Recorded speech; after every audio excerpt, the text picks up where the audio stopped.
Reaksyon ni Sylvia sa itsura ng kanyang unang apo, viral. Sylvia Sanchez may reaksyon sa kanyang apo na pinag-usapan ng marami.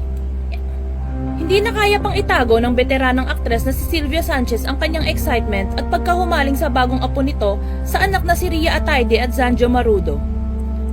Kagaya ni Rhea at Zanjo na nag-e-enjoy bilang first-time parents, bakas rin kay Sylvia ang pagkatuwa bilang bagong lola. Nanganak si Rhea nito lamang September, 6 na buwan matapos ikasal kay Zanjo. Ngunit hanggang ngayon na hindi pa nila ibinabahagi ang itsura ng kanilang anak, kaya't excited na rin ang mga netizens na masilayan ito sa unang pagkakataon. Kahit nga ang pangalan ng kanilang anak ay hindi pa nila isinasa publiko. Kaya't ganun na lamang ang tuwa ng mga netizens nang ibunyag ni Sylvia na ang apo ay kulay arjo pero kamukha ni Zanjo. Ang ibig sabihin ng aktres ay may pagkamistiso ang apo gaya ng tiyuhin nitong si Arjo, habang nananatili naman na kamukha nito ng kanyang ama.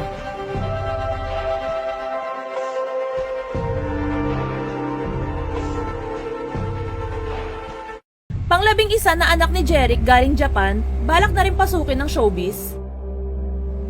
Matunog na matunog para sa mga Pilipino ang apelyido na Raval. Dahil sa kasikatan ng aktor at singer na si Jeric Raval at ang anak nitong si AJ Raval na nagmula sa Viva Max. Ngunit tila hindi nagtatapos ang kasikatan sa mag-amang Raval dahil napapabalita na isa pang anak ni Jeric na nasa Japan ay nais na rin pasukin ng showbiz.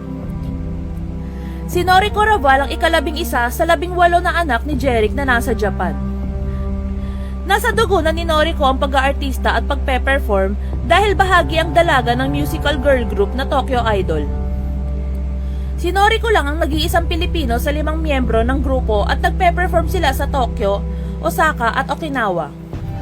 Ayon kay Noriko, close at sweet sila ng amang si Jeric at tuwing uuwi siya ng Pilipinas ay hindi pwedeng hindi sila magkita.